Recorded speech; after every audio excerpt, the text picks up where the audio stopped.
The Bitcoin Group, the American original. For over the last 10 seconds, the sharpest Satoshis, the best Bitcoins, the hardest cryptocurrency talk.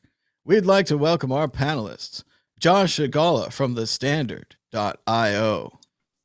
Good morning, everybody, or afternoon, or evening, wherever you're at. Ben Ark from LN Bits seems to have dropped off the call. Says he's waiting.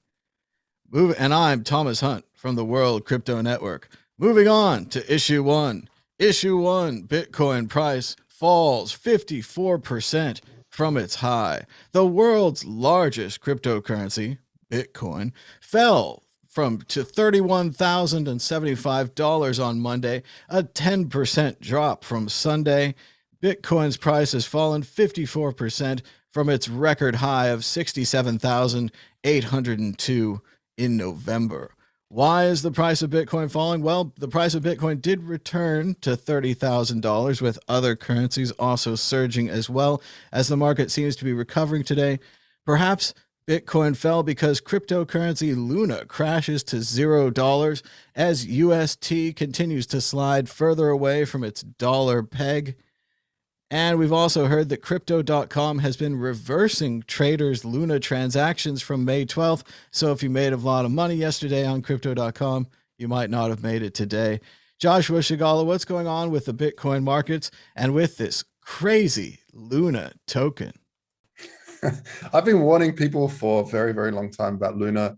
I created Voltoro after the Mt. Gox collapse, and it was actually a string of different fails in the Bitcoin space where people were running off with other people's money and basically going, oh, we got hacked, or yeah, no transparency, so we don't know what's going on, and we saw the same thing. Saw the same thing happening with stablecoins. Like, there's a real need for stablecoins. They're really, really interesting technology, particularly decentralized stablecoins. I think they're very, very fascinating, and I have I'm very bullish on them.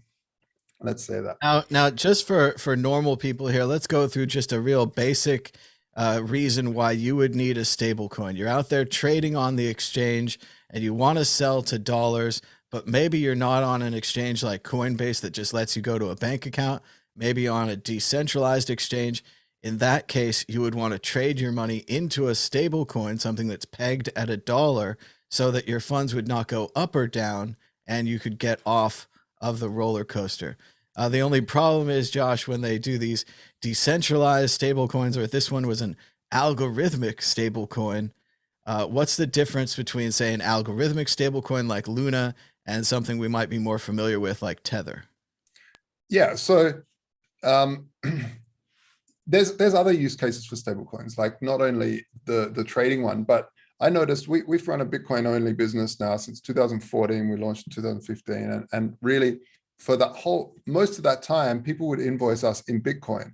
And then later, when Ethereum came on the market, people started invoicing sometimes in Ethereum and sometimes in some random shitcoin. But very, very after around 2020, everyone started invoicing us in stable coins. And I remember, like, why do you want this Tether stuff? Why do you want that?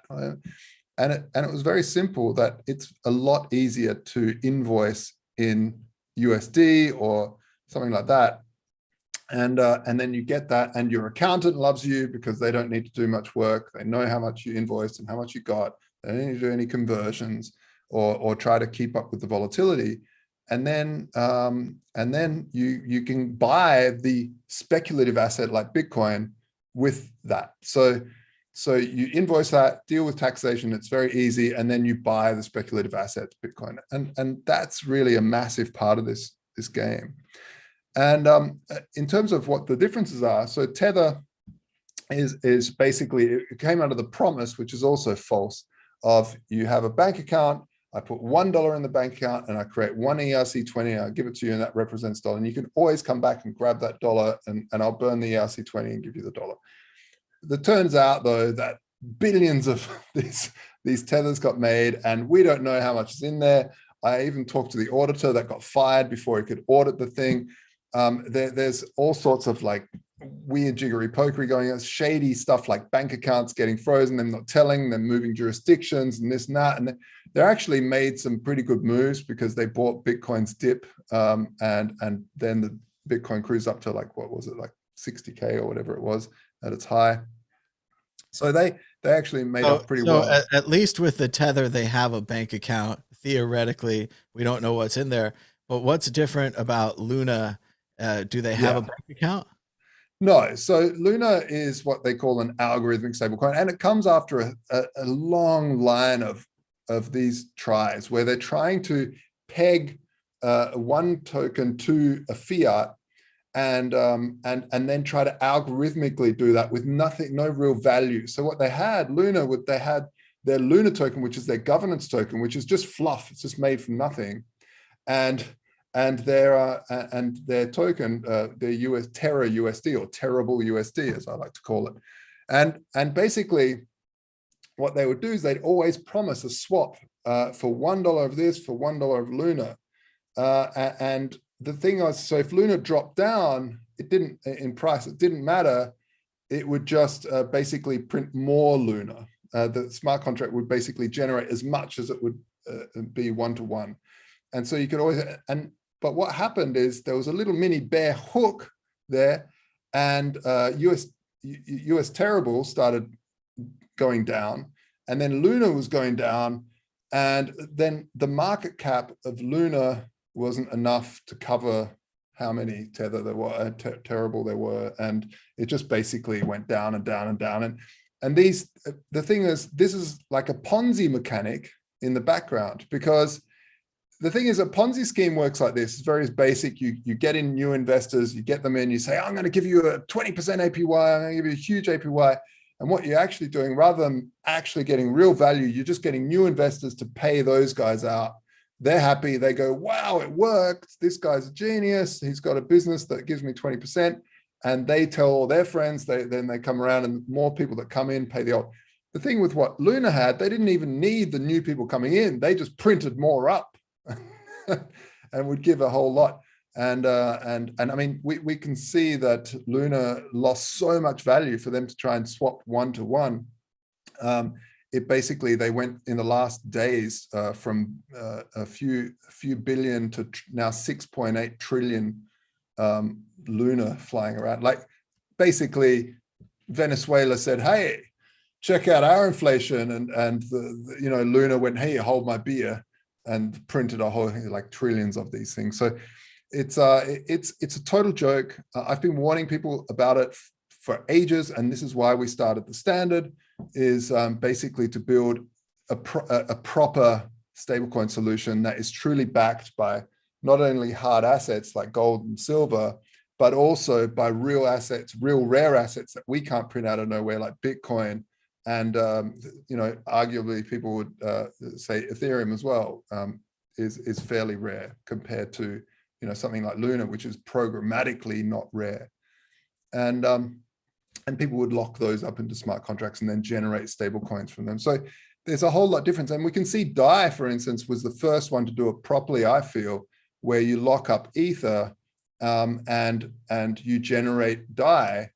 And so there's always more value locked up. The problem with them is there's multiple problems. I won't go into them now that I feel, but still you have actual value that they can't print out of nowhere, backing the underlying backing of the stable coin. So you have this volatile asset, and you can borrow up to like 50% of that value that's locked up. Yeah, here we go. And, you know, I won't talk about pegging, because, you know, the Brits get really funny about that word.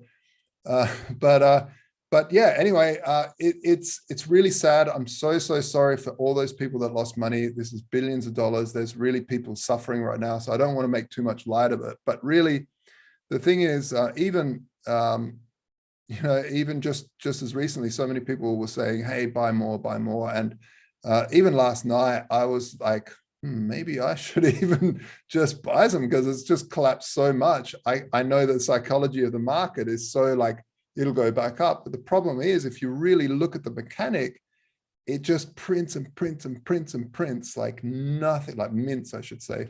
like crazy. And like I said, there's now 6 trillion of these things floating around, and Binance has delisted them, and this was a top 10 coin. Like, this was a huge project, and I kept on telling people, this is a snowball mechanic, this is a Ponzi mechanic.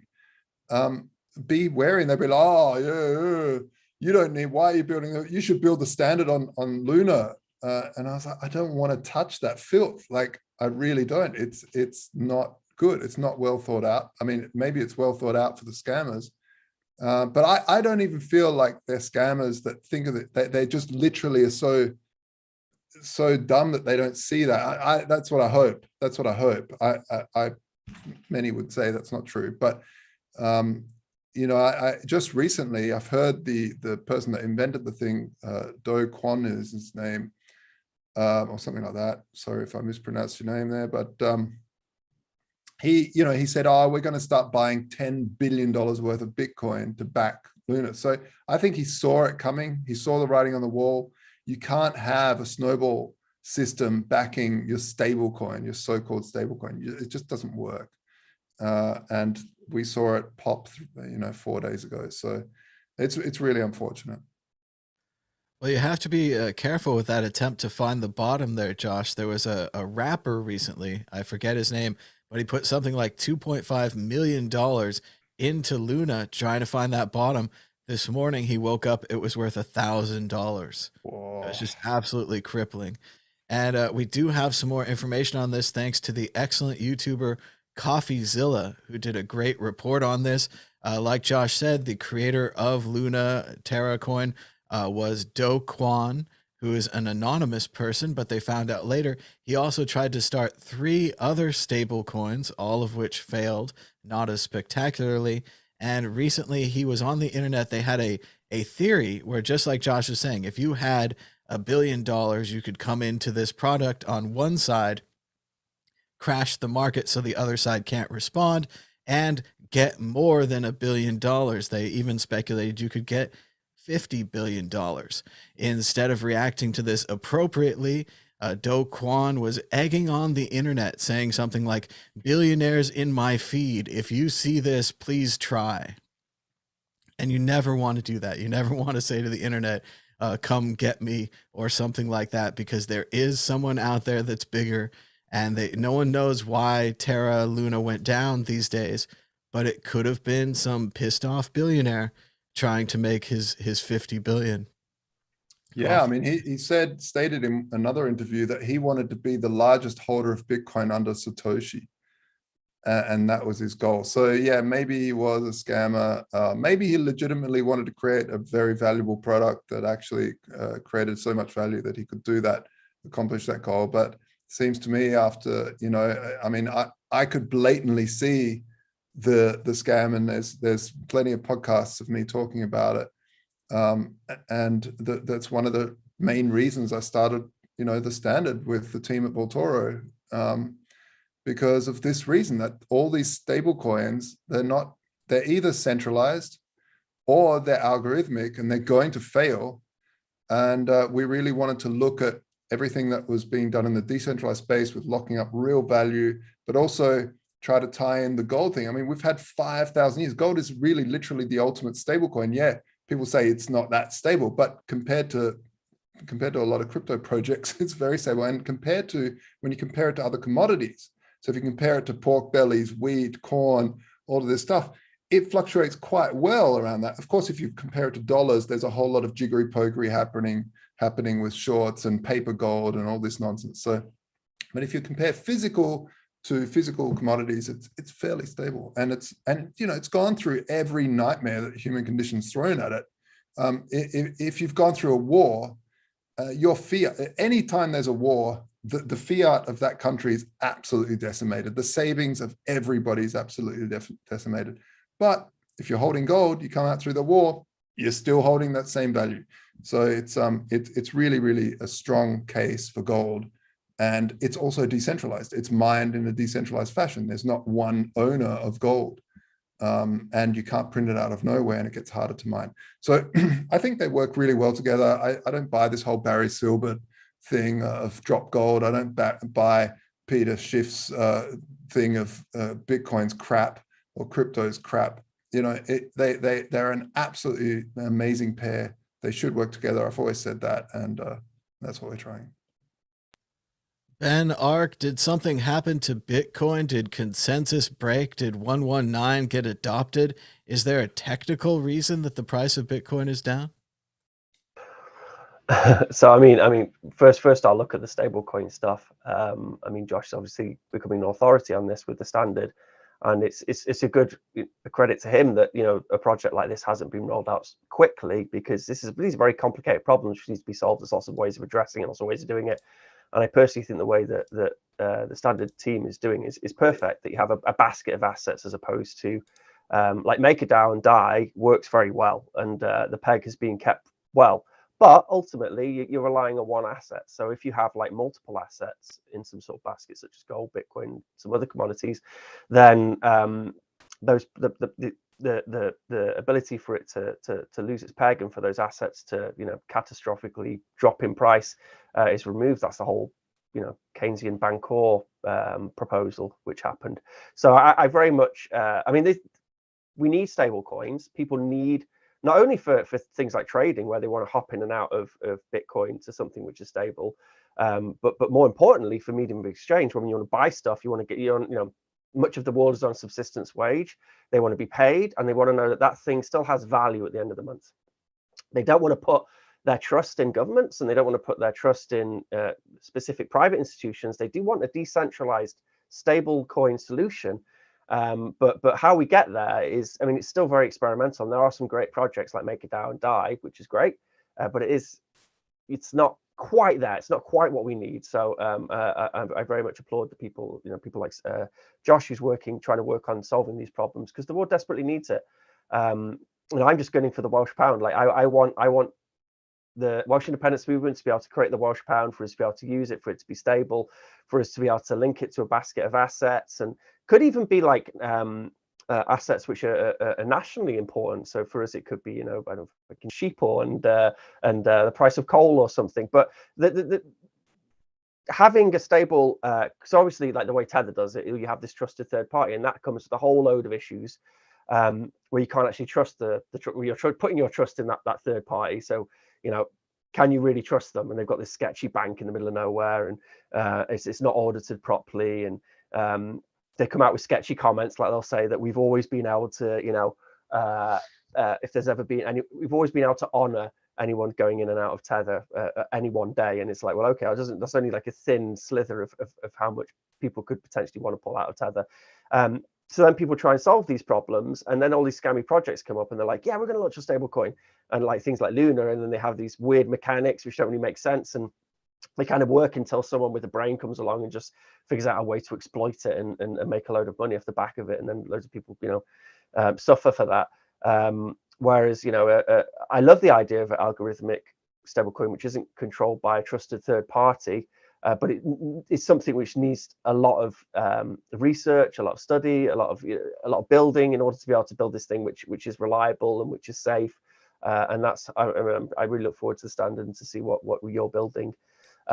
Just quickly, just to interject there, Ben, on the algorithmic side, the problem that I see with algorithms controlling a stablecoin is the algorithms are generally, if they're very simple, and smart contracts are very simple algorithms, like you can't really deploy much complexity there.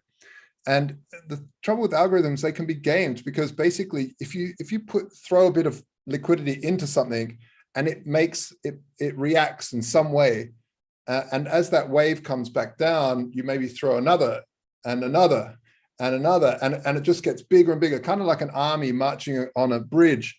As the resonant frequencies, you keep manipulating the algorithm, because you start to understand there's a pattern there. And as you keep pushing in the same direction and tapping every time it comes back, you can start to get such a resonant frequency that you break the bridge. And that's why, like, armies will have a double step in their march to sort of break that and have some entropy in there, and break that resonant frequency. And so is DAI, is that that's not algorithmic then, because that relies on markets, does it, keeping the peg? Or is it algorithmic? No, it's not algorithmic.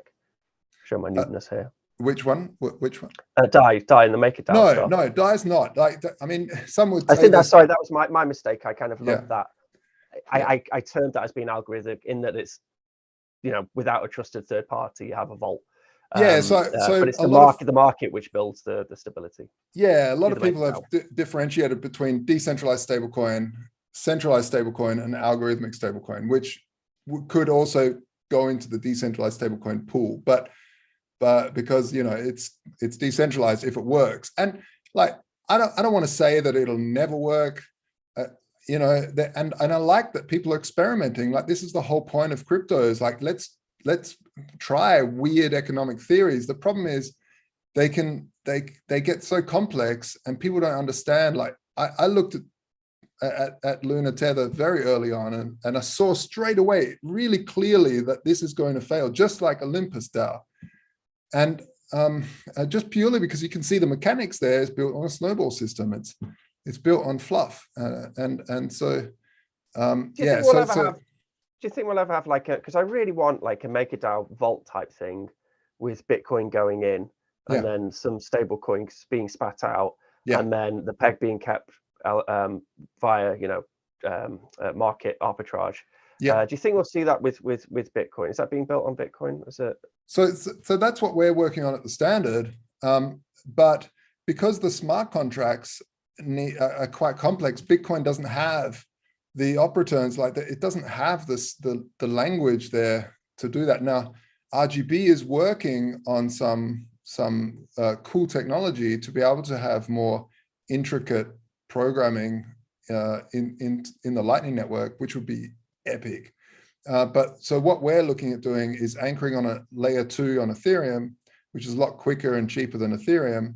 It has still it uses Ethereum as a security layer, but basically what we're looking at is bridging across, or being able to mint instantly using an Oracle system across to the Lightning Network, so that you can mint the coins on the Lightning Network through RGB and transfer there, because RGB really is the ultimate in terms of, like, if anybody's used Lightning, that's what you want to use. It's so cool. Like, being able to invoice people up front is just so snappy and fast. And yeah, I mean, when I think of the El Salvadorian stablecoin dollar, which I hope is an inevitability that it eventually will emerge somehow, I imagine it's still using the Lightning Network as its payment rails, because it works, it makes sense, and everyone knows how to use it. And then for them to be able to like subatomic swap in and out of Bitcoin to this stable medium of exchange, will be very easy for normal people, because they're still using the same wallets. They've just happened to have, like, you know, El Salvadorian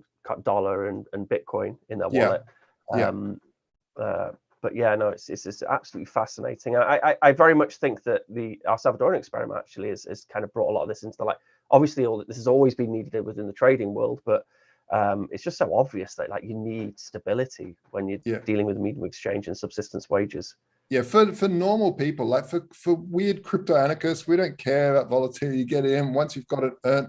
Once you're in the green enough, or in the black, as they say in some countries, you don't care about the volatility anymore. Like, it sort of hurts a little bit, but it's when you come in and then all of a sudden everything goes down. So if you start accepting Bitcoin, if I'm a TV salesman and I sell you a TV for Bitcoin and I need to buy more stock and it tanks, it just sucks. It's just not going to work. So this is the big problem for forever with adoption. And you know, we've seen, I've seen throughout my time, seen Bitcoin, you know, being really slowly taken up, but mainly as a speculative asset. And I've seen things like Alipay come out of the woodwork, out of nowhere, or WeChat Pay, and basically take most of Australia within a couple of years. And you start to see stickers everywhere, Alipay accepted here, or whatever it is. Oh, wow. Like, why hasn't Bitcoin done this? And that's exactly why. People need stability. They want it.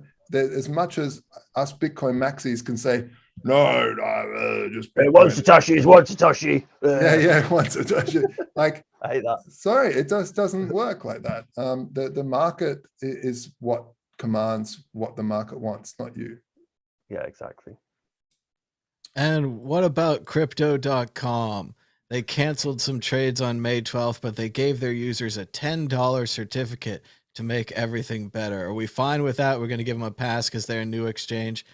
Josh, just really quick, what do you think about Crypto.com canceling those trades? I think it's rough. I don't think you should cancel trades. I think if you did a trade, you should take the trade. I mean, I wish they would cancel my trade, some bad trades that I've done. That's just not the way you do it. In fact, I think it's they're stepping really, really closely to hot water, because if you do that, I'm pretty sure it's a suable offense. You know? So I'd be careful. And not only that, what you do is you open up Pandora's box for like, you know, a whole lot of stuff. Like you shouldn't do it. Really, you shouldn't. Oh, come on, Ben Ark. It's no big deal. They're just canceling trades when the house wins. What's wrong with that? The house just needs to keep winning, right? I mean, you know, your money's on there within their private system, and it's their money. It's not your money. So, you know, that's the lesson, isn't it? Is they can do what they want with it, and it's just out of goodwill that all exchanges don't just reverse trades willy-nilly, you know, to benefit their own bucks. And Crypto.com are just proving to people why they should have control of their keys for the vast sum of their money. Obviously, practically speaking, like, people need to be able to like trade things on, and then hopefully it will drive more traffic away from Crypto.com towards more reputable services where they have a history of not reversing trades. But it's something which is possible on a centralized exchange. Yeah, they can reverse trades if they want to. Yeah, I mean, I was under the impression that fortune favors the brave, and you would have had to be pretty brave to buy Luna. So I don't know, you know. Matt Damon. I don't think I can dump on him anymore. The whole media has just been having a field day with the Matt Damon commercial coming at the peak of cryptocurrency. They're all blaming Matt Damon. They're all laughing at Matt Damon. They're like, if you had traded like Matt Damon, you would have done this, this, and this. But it's always that same thing where they pick a little slice of time and they're like, if you bought between now and then, you'd lose. But if you bought over a long period of any of the last 10 years, you would have made tons of money. So it's very hard to continue to take their argument at face value, but they do like to keep making it. One thing with this whole Luna thing before we move on is that apparently Mike Novogratz got a massive, like, not just a little one, but a massive tattoo of Luna on his thing, like only days before it totally shit the bed worse than Amber Heard. Like, actually, an actual real tattoo. Is that real? An actual real tattoo, yeah. It'd be like one of those neo-Nazis who has to like turn a swastika into something else. It's like a wolf with a moon, and it's a full, like, it's got color and everything, right, Josh? It's like a full... Yeah, it's intense. It's intense. It's the whole arm. It's like Mike's walking around with this failure. It's like worse than putting that could be OPSEC. That could be OPSEC. Every time he looks in the mirror, he's just kind of like... Fat Stacks Novogratz. Oh, it couldn't be me. I got a tattoo. You know, I lost out like the rest of you. It wasn't me. I didn't do anything. He's innocent because he got the tattoo. It is funny to see so many people all get into their favorite altcoin, whether it's Luna or Ravencoin or Litecoin or whatever it is. Everyone has their favorite altcoin at some point. But now it's your chance to predict against the predictor of predictors, the greatest prediction engine in all of Bitcoin. Yeah, it's better than the Bollinger Bands. It's better than the Triangles. It's better than TradingView. All these websites. The Magic 8 Ball is back. Josh Agala, a lot of people are sad out there. We had a bit of a recovery rally today. Will the price of Bitcoin be higher or lower this time next week? I think we might be heading into a dead cat bounce, folks. So maybe up. A dead cat bounce. Ben Ark, what say you? I went and I found Unveils and I shook him, and then he just said lower. So that's the only way to get the truth out of Unveils. You have to shake him. And now we're going to the Magic 8 Ball on its own special camera. Oh, look at that. This is advanced technology here. You have to shake the ball. Remember, be careful. That could cause bubbles. Will the price be higher this time next week? And the ball says... It's clearly pre-recorded. Don't count on it. Don't count on it. It's a sarcastic Magic 8 Ball full of bubbles. Don't count. Yeah, don't shake too hard. It might cause bubbles. Now we're moving on to issue 2.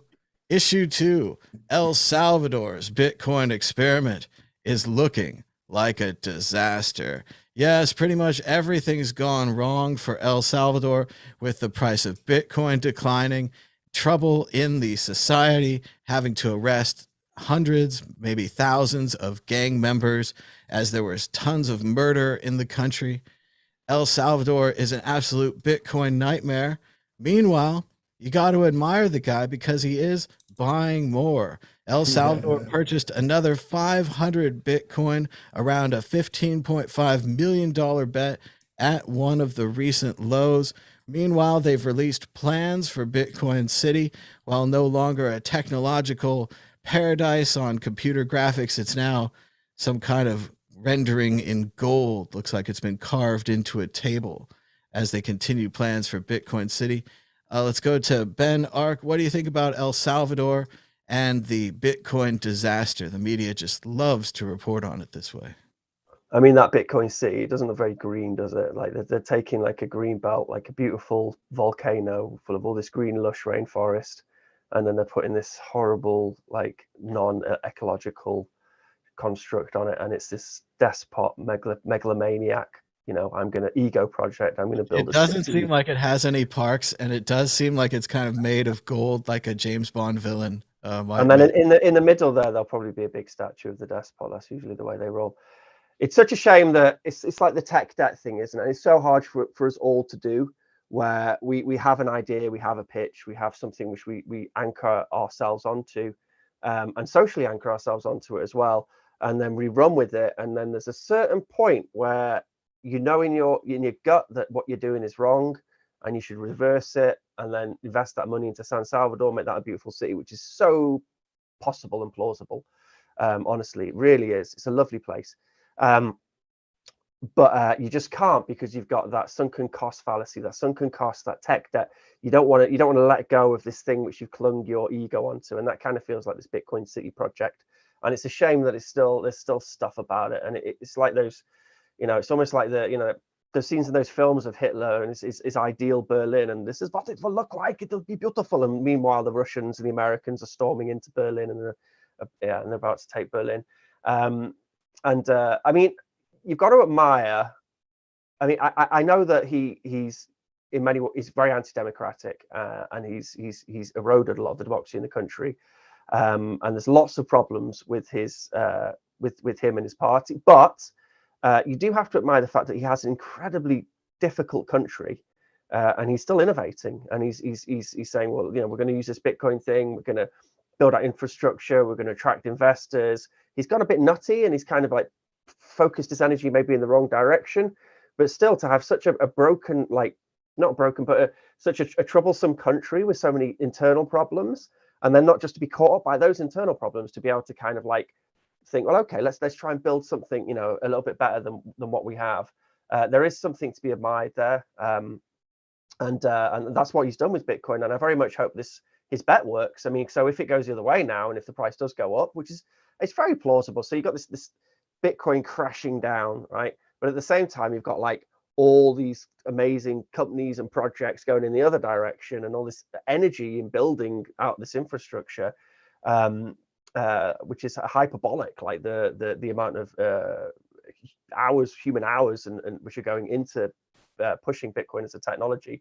So maybe he sees that and he thinks, well, the price is going to rebound and go back up, and when it does, like, we're going to do very well off it, particularly if we bought the dip. So hopefully that bet pays off. I really do hope it does pay off for the El Salvadorian people. But I mean, I've spoken to friends on the ground who are in El Salvador now, and they said there's loads of investors there. There's loads of businesses who are trying to relocate there. There's lots of good energy there, and El Salvadorians themselves, like, they understand like the Bitcoin market more than you probably think they do, and that it's volatile, and that has its issues, but they're still kind of interested about the technology. Less people now are using the Chivo wallet, which is great. So they're having a better Bitcoin experience, and it's not just that database flip which Chivo is doing. But no, it's not a failed experiment, and they've got an incredible amount of like gang violence and whatever else in El Salvador. And Bukele's, I mean, this is kind of like, it's what a dictator can do, isn't it? Like, you can take all the criminals and just lock them up and starve them, which is apparently what he's been doing in some of the jails. But crime is a hell of a lot better in El Salvador. Like, you can walk around San Salvador and you won't be kidnapped and held hostage. Like it's safe enough for a gringo to walk around. Whereas it wasn't, 5, 6, 7 years ago, like you couldn't go to the center of San Salvador. It was just too dangerous. It was really very dangerous place to be. So on the ground, I think this is why he's such a populist leader, because he's a populist leader. He's popular because the real world impact for normal people is that they have a much safer El Salvador. So hopefully, and I quite like that statement by the treasurer as well in El Salvador when the IMF was saying they should liquidate their Bitcoin holdings to trying to pay their debt, and then the treasurer was like, "No, you're not going to tell us to do anything. We do whatever we want." And I quite like that pluckiness. Like they were just like, "Yeah, whatever, keep your debt. We're going to accumulate more Bitcoin because we know it's going up." So he's wearing the Bitcoin price dip well, but hopefully it won't have a detrimental effect on the people of El Salvador. So far, I don't think it has. I actually think it's brought in a lot of investment, a lot of tourism and things. It's been quite positive for their economy, and it's just their debt which is defaulting or on the way to defaulting. Hopefully Bitcoin's price, I mean, that's why we want the price to go up, not only so everyone makes a few extra dollars worth of sats or whatever, but for these countries which are actually adopting Bitcoin, for them to be able to get just some capital which they can invest, hopefully in a wise way and not some silly Bitcoin city idea. Well, I know there's a lot of good Bitcoiners that were into this, and sorry to be right and to tell you about it early, but it was easy to be right about this. El Salvador didn't have the people that were into technology. They didn't have the people that were into Bitcoin. The people didn't want it. They felt it was forced upon them. And at the same time, you got the whole dictatorship, the gang violence, the bad country.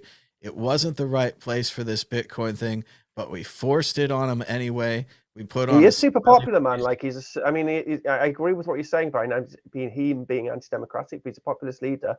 He's very popular among those people. He's got huge approval ratings in private polling. Like he still has huge approval ratings. If you were really popular, you could run for re-election and not use the military to change the results of the election. I mean, you can be popular and work within the constraints of the government. Or you can use that popularity to do anything that you want to do, and that's when you become a dictator. So yes, he can be popular and be a dictator. He could clear the streets and remove the threat of violence, but also maybe he cleared the streets too extremely. How many innocent men were caught up in the dragnet? And this is, again, always the back and forth slider of what you want to accept. And I just don't think it was the right place for Bitcoin, the Bitcoin city. That's why everything feels like a scam. That's why the confusing volcano bond with the 50-50 switch. That's why the Chivo wallet with not actually giving the people the $30 in Bitcoin. Everything continues to smell bad about this situation. And as much as we want the best and we root for the Bitcoiners that are down there and we hope the best for all the companies, everything just keeps smelling bad. Although, again, props to them for buying the bottom, props for them for saying the right thing and continuing on with this Bitcoin experiment despite the negative press. Maybe they come out well in the future and this is just a downturn. Josh Shigala, what do you think about the El Salvador Bitcoin experiment?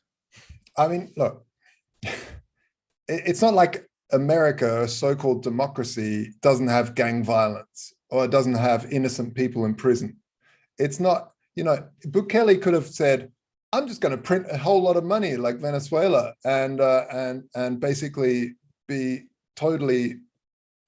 I think there's worse economic things he could have done than incorporate Bitcoin into his economy. I don't think it's that bad.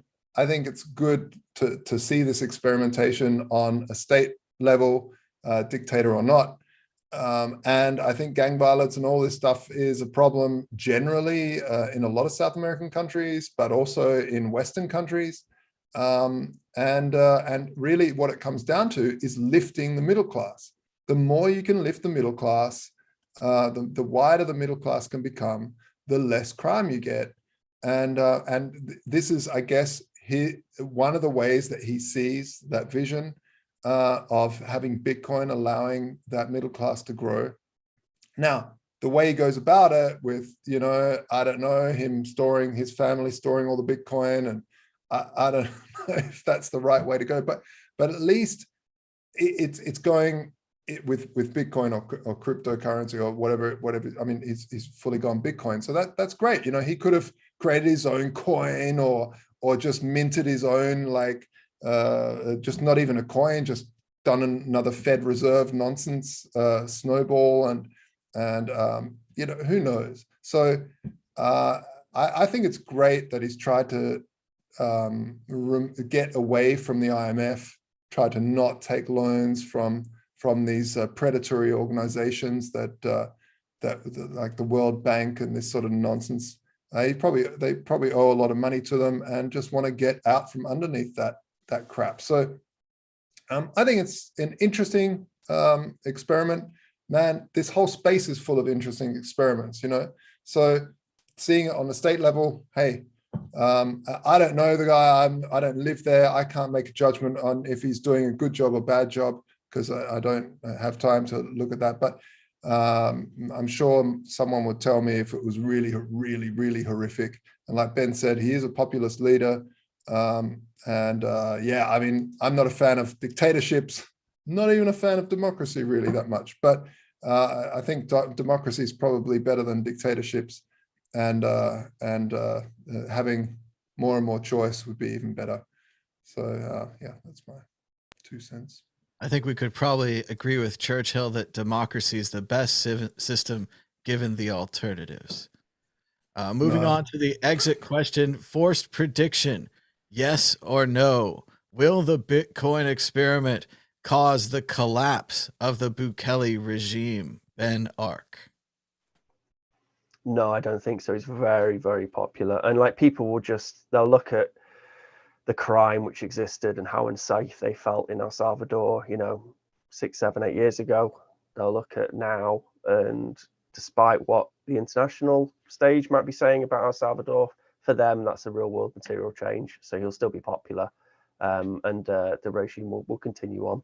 And if the price goes up, which it very possibly could, the Bitcoin price could do its thing, then of course everybody's going to think he's a genius, and he did the ultimate play. So Josh Shigala. I think exactly, Ben's spot on. I don't think, you know, it's really not that much money that in the big scheme of things that they've got in there, really, when you look at Luna. Yeah, I think it's I think it's a good play. I think it is a good play. And I think in the next 5 years, the whole world will be looking at him like he's a genius. The answer is yes.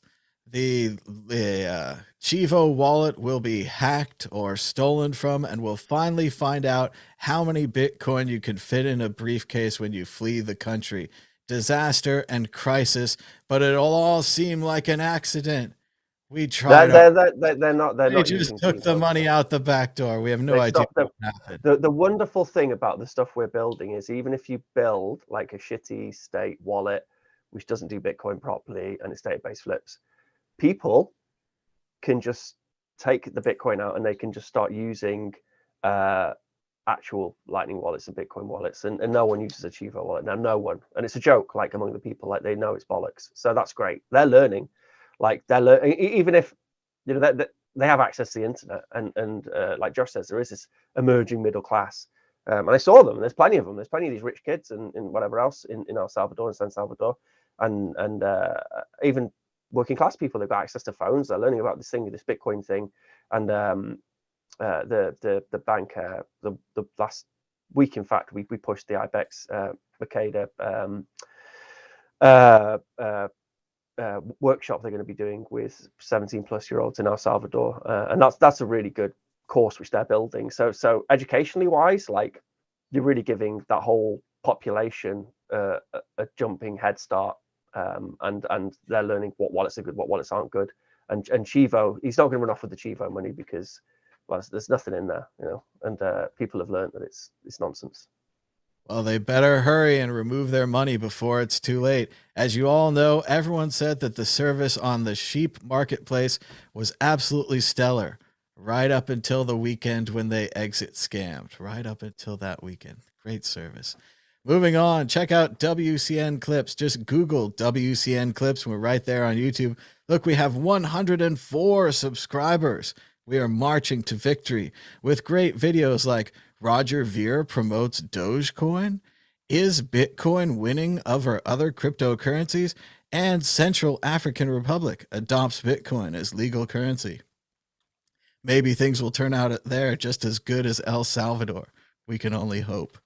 Moving on to issue 3, Elon Musk's bid to buy Twitter is on hold, casting doubt on the $44 billion deal.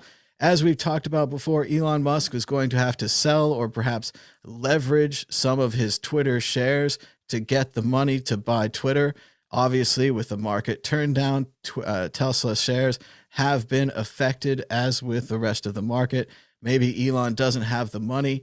He's also saying now that he's worried about the number of spam and fake accounts on Twitter.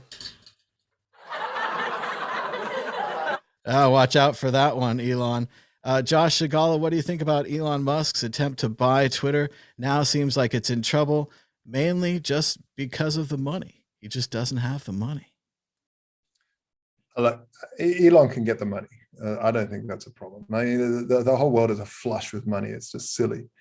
But we've seen it with, as soon as the market turned down, VCs, family offices, all of them start shutting doors, start covering positions, and start not lending. Capital does dry up.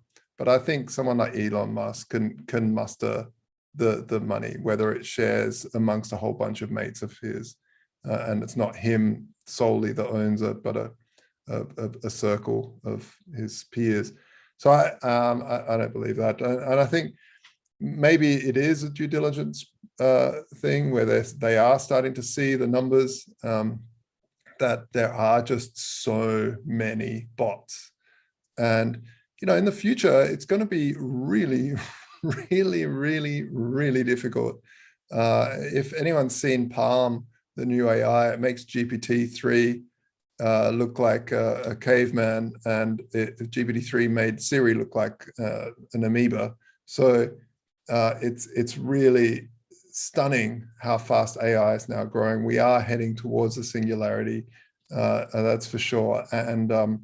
And yeah, like these bots, when you plug that in, and it, people that, like, you don't know who's human, you just don't. And yeah, we'll see what happens. We'll see what happens. I think in terms of fact checking and all of this, I think what he might start to see is that he wants this panacea, this open discussion course, but he's already getting threats from Google saying that they'll take Twitter off of Play Store and Apple if they allow hate speech. And hate speech is a very vague term. You could use it for anything. I'm pretty sure Hitler would have used that as well. Pull the old Hitler card out here, but you can really like strangle speech and say it's hate speech or it's this or that. But really, freedom of conversations. You need the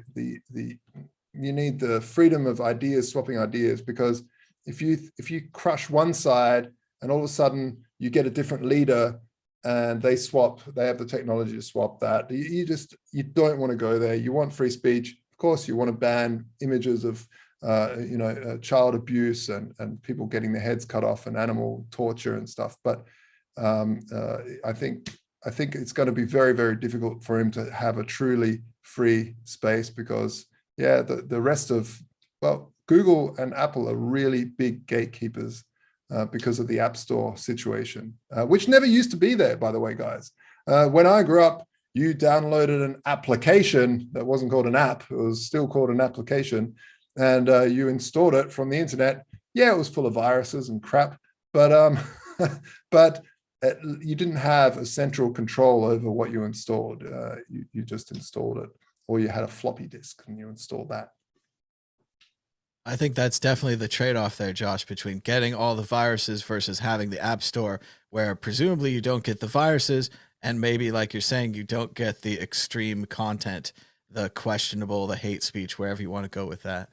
But I'm not sure about this experiment that Elon Musk has going out there. Like Josh is saying, he seems to be into this idea of unrestricted free speech. We have one of those on the internet. It's called 4chan. It's an unfortunate place. It's full of hate speech, negative things, all kinds of bad stuff. And as Elon has expanded publicly, he's gotten into political speech saying that he would unban Trump. He's become kind of a conservative hero. And if you agree with him or not, none of this is good for Tesla. None of this is good for SpaceX. He has these kind of technologically not political companies where they're trying to go to space. They're trying to build electric cars. These aren't necessarily political things. You don't need to be political to ride in a Tesla. But as he keeps acting this way, he might bring that back on the company. So I think that's bad for them. And if you look at Tesla, look how upset they got when they took Bitcoin.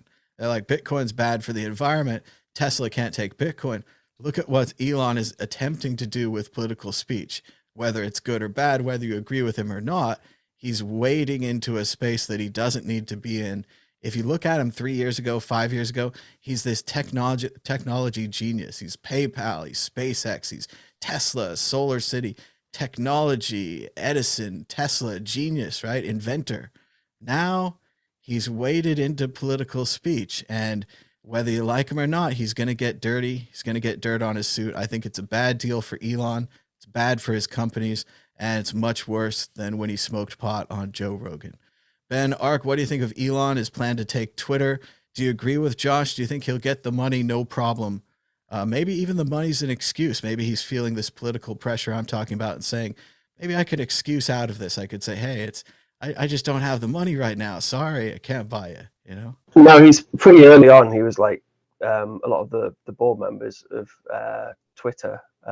They were suing Elon because he can't, because he had X amount of shares, which he didn't make public, and then he tried to buy Twitter. And there's some clause in their charter, whatever, their business charter, which disallows him for them being able to buy Twitter because it's like some sort of rigged thing.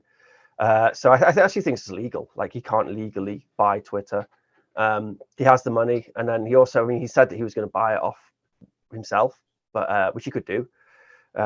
He is, richest dude in the world, or so people say. But he then also had people who were willing to invest. He had so people who are willing to give him money just to buy Twitter as well, and assert some control over this very powerful medium. But the whole cult of the entrepreneur is just a excuse to legitimize centralized control. And we don't want centralized control, because we know if you have any centralized control, then it will fall into the hands of somebody you don't want it to fall in the hands of. And it's just better that somebody doesn't control something like Twitter. And Twitter is decentralized, free and open source protocol. There was some talk originally of him saying that he wanted to, certain parts of Twitter, he wanted to make free and open source in a way that they couldn't censor Twitter. But these are all dead hard problems, which like us within the free and open source consensus-y type world have been hitting our head against a wall for a whole bunch of years, and he's not going to suddenly swoop in and fix those problems. There's some great projects, and there's a lot of momentum because people know that things like Twitter need to exist, like large scale communication apparatus needs to exist, but it doesn't need to be in the control of some private company or government or whatever else.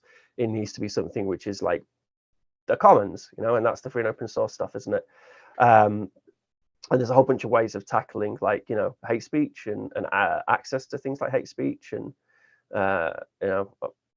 we spoke before, like, I'm very bullish on the Nostar stuff. I think that's pretty cool. Someone posted in there the other day. There's just that Telegram group, man. I mean, I pop in there every now and then. I like I said in the last show, I haven't really done any like active development on anything to do with Nostar recently, but I went in there the other day and someone was talking about profiles and how a client could there could be a sort of hash attached to a profile where they have to get X amount of zeros. So there'd have to be some sort of proof of work, which your computer or whatever device you're using, whatever client you're using, has to use a computation of the device you're using. So if you try to do too much sock puppetry, you could do sock puppetry, then it would computationally cost you a lot. So you're less likely to do it. And I thought that was very interesting. So there's people working on like the sock puppet issue, and there's people working on reputation issue.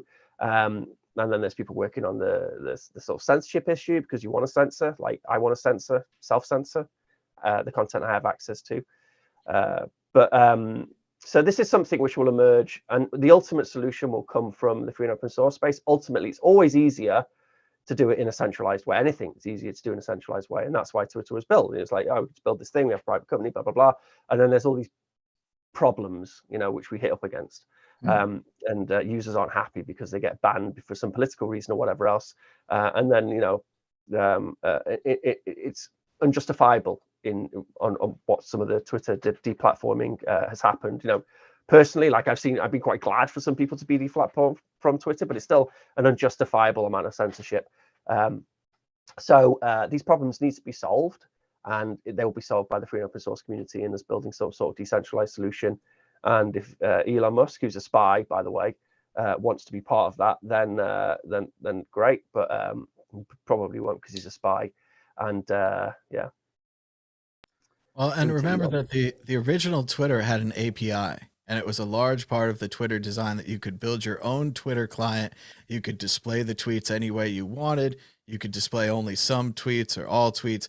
You had access to the data, and slowly they rolled that back. Slowly they bought or killed all of the companies that use the Twitter API. TwitPics, all kinds of things like this were rolled back. There's been people floating the idea that Twitter could be a subscription service. I agree with this idea for both Twitter and Facebook. The problem now is you, the customer, are the product. They serve you ads. They find out information about you to serve you better. Well, so like we They're talked only about this in focused on Nostr. that. So Like, you need to switch. Yeah, in Nostr you could have like relays where you have to like pay to tweet, pay some sats to tweet. So there could be some economic, roadblock for you putting content out there, and it's an interesting solution. To me, it feels a little bit vulgar. And then there's that proof of work solution as well, which is a possible answer. But what's great about something like Nostr is it could be a hodgepodge, so different relays could kind of work differently. Yeah, this whole cult of the entrepreneur, even with Jack Dorsey, like I like the dude, and he created a product which didn't really change much. When you look at something like Facebook and how much that changed, like clearly Twitter was just very well built from the get-go. And the concept was sound. And then Jack Dorsey was like, oh, I'm going to make Blue Sky, and we're going to do decentralized Twitter, and blah, blah, blah. And then nothing came out of Blue Sky for years, because it's hard. It's dead hard. And it's not a case of you've got this genius, fucking, have it in the Hollywood industry. You've got this a Stark, like fucking Iron Man, Elon Musk, genius billionaire who's there for a reason, because he's a genius and he's one in a million. And it's nonsense. Like, he's there because he's got incredibly talented engineers who are equally as good as him, if not better than him, working around him. And ultimately, like in a free and open source, solution, then you're able to pull in all those minds and working on one problem, and there is no, dictator. There is no one at the top of that hierarchical structure. It's flat, and that's what we want when it comes to an international communication network like Twitter. Well, I think it's interesting with both Twitter and PayPal, so we talked about Elon Musk a minute ago, that at the core, if you let the users take the product off of your centralized server, all kinds of horrible things can happen with it. PayPal, when they were developing their product, they're like, well, if we let users pay wallet to wallet, they could be buying prostitutes or drugs or overthrowing governments. We have no idea, right?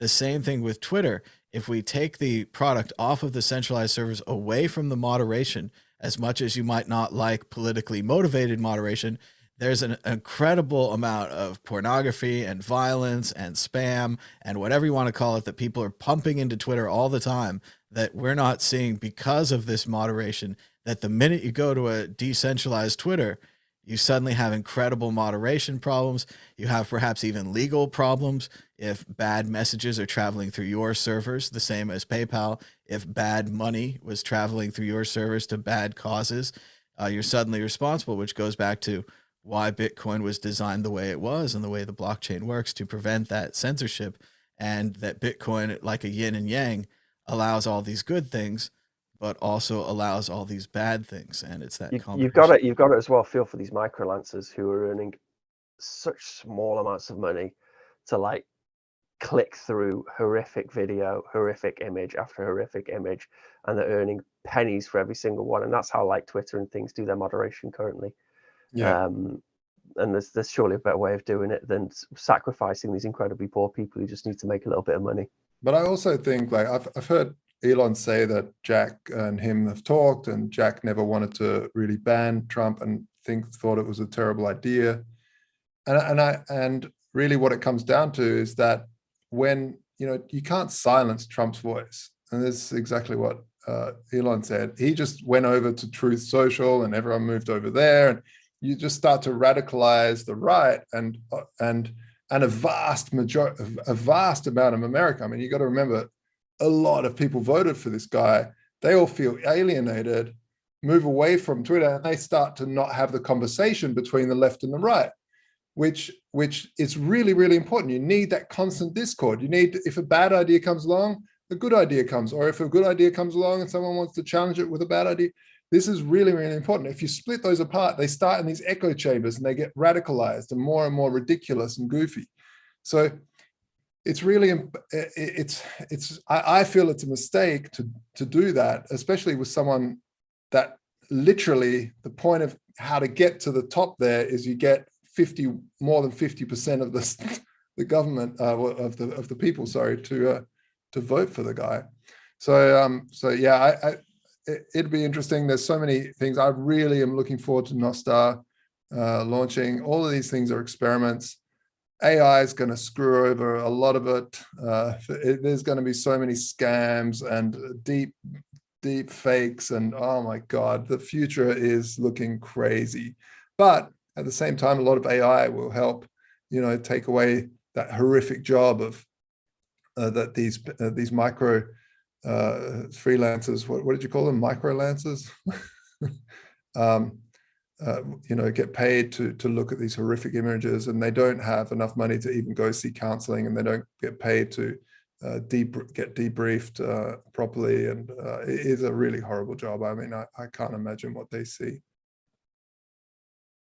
Well, the problem when someone tries to overthrow the entire government is that it's bad for business. It's bad for business on both sides. And while they put Hitler in jail after the Reichstag fire in between the two elections, after the Munich puts, it didn't work. But still, what are you going to do? Not put him in jail? Not try to preserve the society? They want to keep making money.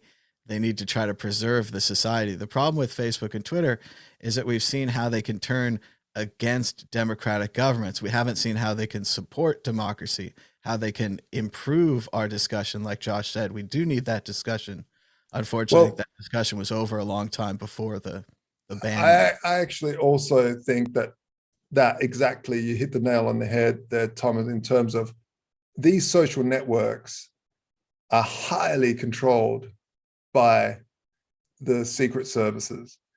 Like the way to manipulate, and there's been experiments that are very open. Facebook said we can make people feel how we want them to feel on the day. We just depends on what we show them in their news feed.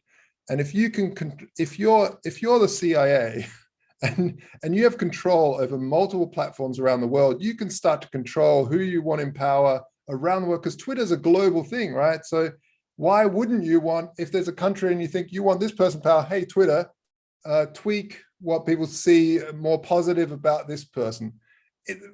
Of course you want to control that. Of course you want to control that. You don't want to have that just waste that card. And yeah, it sounds conspiracy, but I'm pretty sure if I was a CIA head, I would be pushing, hey, you want to do business, and then you gotta play with us. Plus, you probably want to play with us because we're America, and you're an American company. This is for homeland security. Cue Elon. Yeah, and then Elon will come along and now he's starting to see the deep state's all in there and mucking around and controlling stuff. Of course. Why wouldn't you? I mean, I've seen enough stuff in East Germany and West Germany here, how the state controls stuff back in the day and nowadays as well. Why wouldn't you? Why wouldn't you? These companies operate in every country, most countries around the world, and they basically, those people that are looking at those feeds get whatever feeling they get from those feeds. You are what you eat. It's like The Departed, when you at the end, when you realise Jack Nicholson, he was a rat the whole time, and that's how he was able to become so powerful, was because he was a rat and he was working with the authorities. Well, Elon Musk, richest man in the world, we'd be naive to think that he hasn't been touched by the alphabets. Well, again, spoiler alert, I think we're going to find out that we underestimated the impact of social media on our society. Yes, Facebook did have many experiments internally, but in general, we weren't prepared for this. No one thought about this. And again, even if you say we need an educated and informed populace for our democracy, and this is going to destroy that, you can't stop them from building it. They have to build it anyway. But let's get back on topic so we can go to the next topic. A quick exit question. Will Elon Musk succeed in purchasing Twitter? Yes or no, Josh Shigala? I thought it was a done deal, but anyway. Josh is sticking with done deal. Ben, Ark, yes or no, Elon purchases Twitter? Yes, but it will take a while because there's a whole load of legal hurdles, and he is being sued over his attempt to purchase Twitter. So yes, eventually, but not in the immediate future. Well, I agree with Josh. I thought it was a done deal. The fact that they're hedging on it now makes me think it's not certain, and I don't think it's going to happen. I think somebody's going to say to him, they're going to say, you don't want to own this thing. You've got some perfectly good technology companies. Just run those companies for a while. Don't get political. You don't need this headache. Moving on to issue 4. Issue 4, Coinbase. Coinbase stock has tanked as Brian Armstrong said that they expect Q2 to have lower transaction volume and lower monthly transaction users than the Q1 levels. Coinbase being affected by the downturn in Bitcoin and cryptocurrency trading. Additionally, Bitcoin and other users are upset as Coinbase, during their SEC reveal for their stock, said that if they do go bankrupt, customers will not receive crypto, but instead will receive a receipt for the bankruptcy, where they will likely be refunded their money in dollar terms, not their crypto. So once again, hold your own keys, have your own coins, or hold them at Coinbase and see what happens. Josh Shigala, really bad news for Coinbase this week, both the downturn and then the stock following the bad news about the trading, and then the Bitcoiner event kind of a sideline. But what do you think about Coinbase this week? Yeah, look, I mean, this is really important for people to understand. When you put your money in a bank, it is literally not your money. The bank promises to pay you your money back, and for that, they'll give you some interest. Well, usually, unless you live in Europe. So when they go bankrupt, you will not get your Bitcoin and crypto. And this is exactly why we started Vaultoro in the first place, was that I was looking for a way to have a counter asset to Bitcoin that could be legally in the user's name. So we found, obviously, we worked with gold bullion. Gold can be allocated in your name as your legal property, and it sits in a high security vaulting facility. It's just there. It's a block of metal. It's insured and it's audited. And so people trade into gold, which is like the ultimate stable coin, over 5,000 years of testing. And then you can trade back to Bitcoin whenever. And if anything happens to us at Vaultoro as a company, liquidators can't touch your assets because it's off of the company's books. Your gold is allocated. It's not ours. We just connect the two and it's done. With Coinbase, you're putting your thing in, your Bitcoin in, it's their Bitcoin now. Legally, not figuratively, legally. It's on their books. It's on their balance sheet. And this is the very, very important part to think about when you're thinking about exchange. And this is why after the Mt. Gox collapse, I started Vaultoro, was to find that solution to the bankruptcy problem. I'm still waiting for my payout from Mt. Gox because the liquidators are still sitting there. All the lawyers are still munching away on all the creditors' stuff. So it's important to have that. That's why we started this idea of having gold sitting in a vaulting facility in your name as your legal property off of Vaultoro's balance sheet. And yeah, so I don't think Coinbase will go bankrupt that easily. It is looking pretty bad, but I think they're cash loaded enough. This is a big week for Josh. You were right on Vaultoro. You're right on the standard. Both of your issues are coming up. And again, you're on the right side of both of these. But they seem to, again, have all the money and all the big so thing. How can you screw up with that much money? Like, we've literally been running on, the smell of an oily rag for so many years. And these companies have like infinite cash, have constant parties, everything's paid for, everything's done. And they're like, what, talking about bankruptcy now? Hello? What? I don't think there's a risk of them getting bankruptcy at all. I would actually go the other way. I guarantee you they'll be bought by Merrill Lynch or Goldman Sachs or one of these large banks just to get the customer list alone. But not to be mean to Bitcoiners, but this is not a surprise. It's not a surprise that Coinbase would not give you your coins back in the event of an unlikely cataclysmic bankruptcy. Like Josh said, you would get that little piece of paper. It would go through the lawyers. And fortunately, unlike Mt. Gox, it would be in English this time. So you wouldn't get those strange letters with all the characters. As for the trading downturn, it is certainly a bummer, but this is Coinbase. And when crypto and Bitcoin are trading down, Coinbase is going to trade down as well. So it's a bit unfortunate if you were looking for a stock maybe to diversify. Maybe you had that idea like I did where you're going to buy the shovels and you're going to be the miners and the stores and stuff. That hasn't worked out since the ICO for Coinbase stock. We definitely took it in the chin on that one. Shout out to Bitcoin Tina. We spoke in a chat once. He was very much against Coinbase. I was like, why not just give it a try?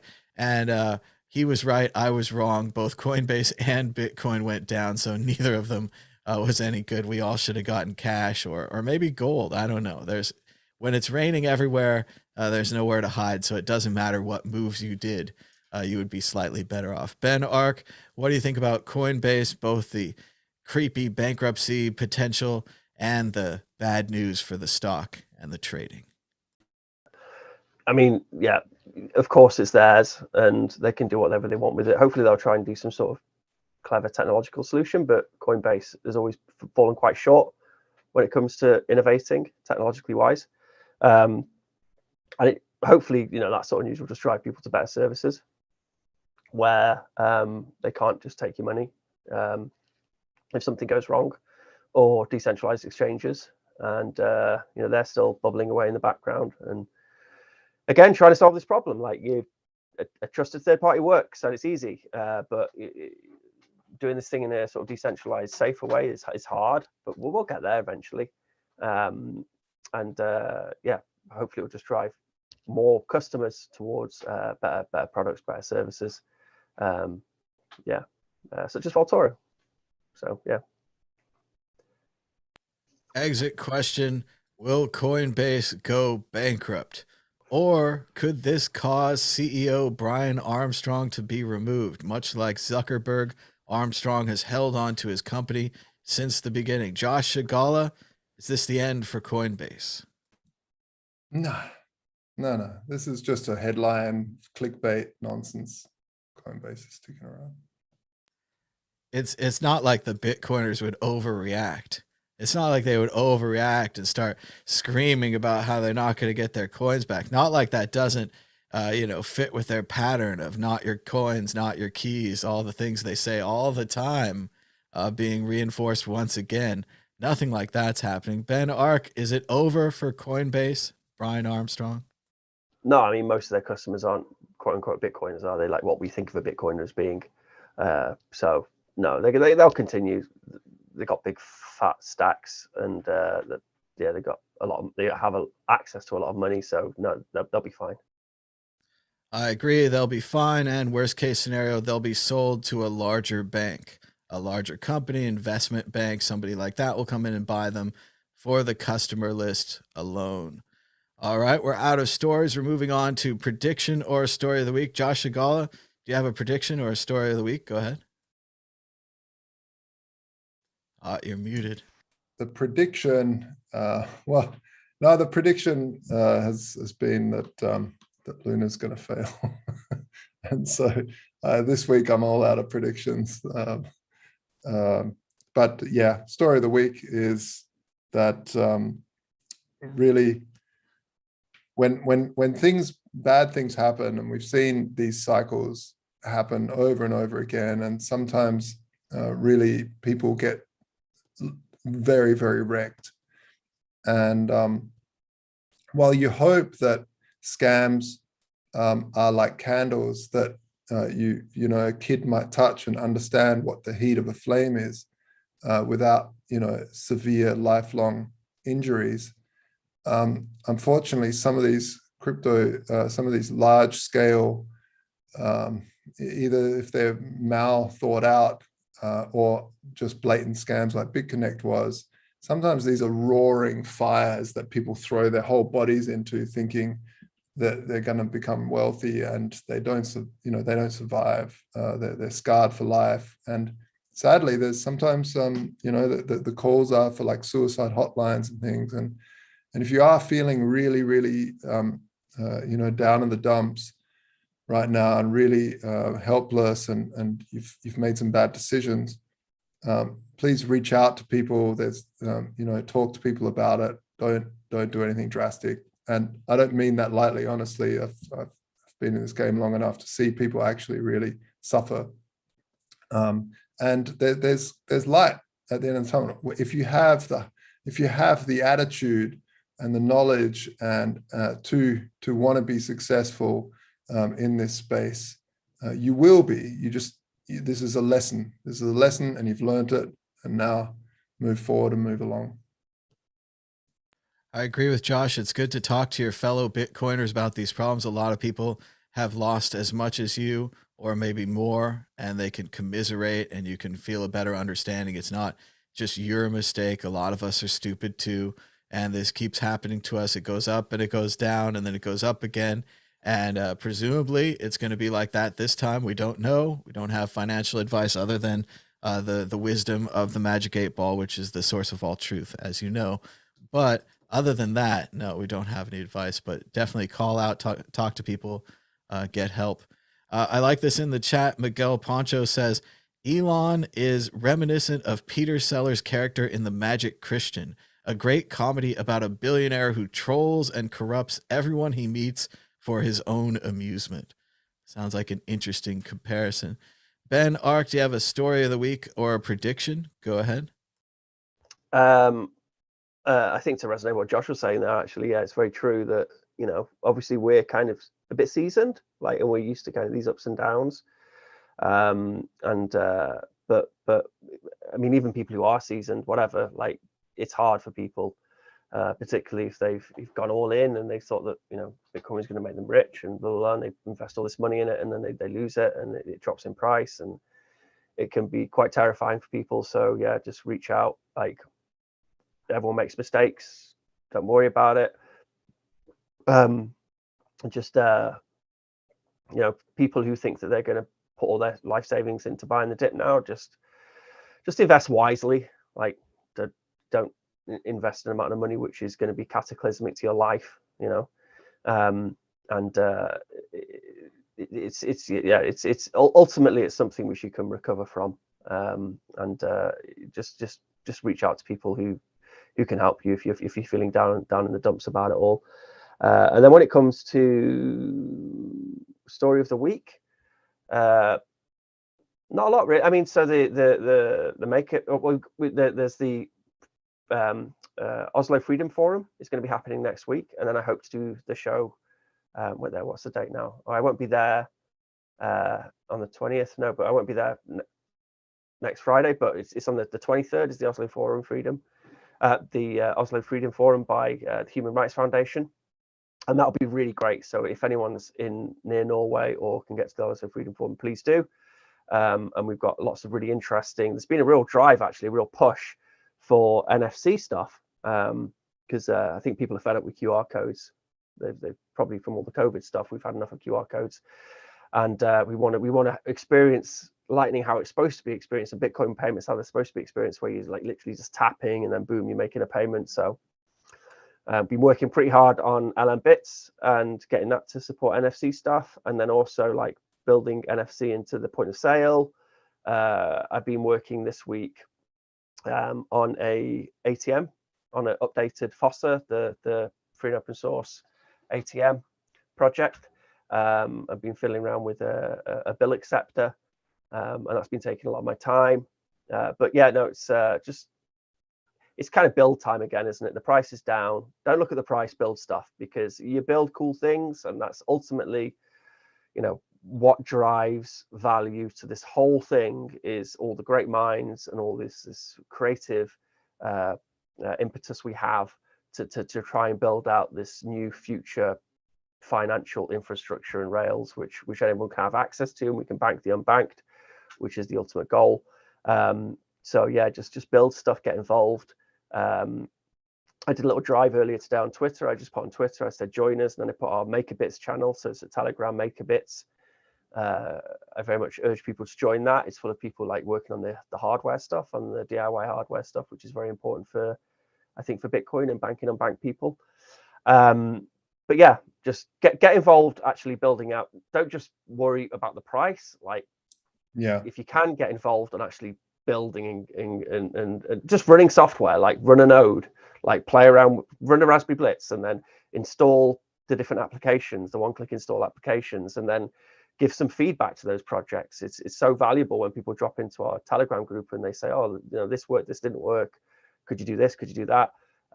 That's ultimately how we like drive value.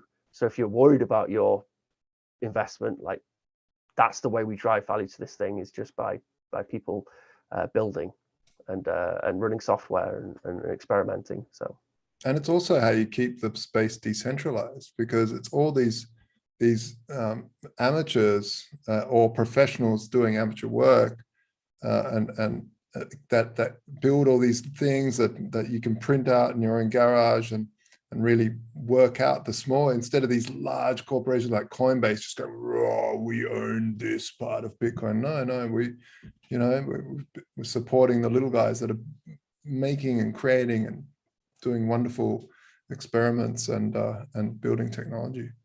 It's crazy, man. Like on our MakerBits channel, we've got like, I mean, for years, I'm not an electrical engineer, and I'm just using off the shelf like hardware to try and build some of these things. And now we have like some pretty cool electrical engineers coming in, and they're building boards and devices which are specifically built for Bitcoin stuff. And it's very cool to see that momentum, and it makes me very bullish on all of Bitcoin. Just the amount of energy which is kind of driving, and the amount of great minds which are pouring into, and not even great minds, like amateur minds, like you say, like people who are just like experimenting and want to get their hands dirty. They want to learn new things. They want to become empowered. They want to become autonomous. Ultimately, that's how you have autonomy, is by learning the tools properly and learning how to use this stuff properly. So yeah, get involved. Not much going on this week for me. I've been enjoying Block Size War, the book. I started a while ago, but I got back to it. It's a great history book about the events that just happened a few years ago. It's great to read his analysis. He kind of sees everything tactically. It has a bit of a military history feel while you're reading about it. The small blockers versus the large blockers. And this small gambit worked and this one failed. And the small blockers have the initiative and things like that. It's a great read, especially if you lived through it just a few years ago. We just celebrated the 5th anniversary of Curio Cards. Shout out to my little NFT project that we made many years ago. We used to call them blockchain collectibles, digital collectibles, things like that. And people are actually collecting them these days. They're buying, they're selling. There's a huge marketplace for Curio Cards. People talk about them all the time. So it's great to see that project have some success. Although it took about 4 years for anyone to find it. So it's been about a year of success, but 5 years overall. So it's interesting the way that happens sometime. And of course, happy birthday to me, celebrating my birthday week this week. So thanks to everybody for giving us a thumbs up, push and subscribe down below. Maybe give us a comment if you're watching this later on. We read all the comments. There's only like 5 or 6 of them. But thanks so much for joining us. Until next time. Bye. Bye.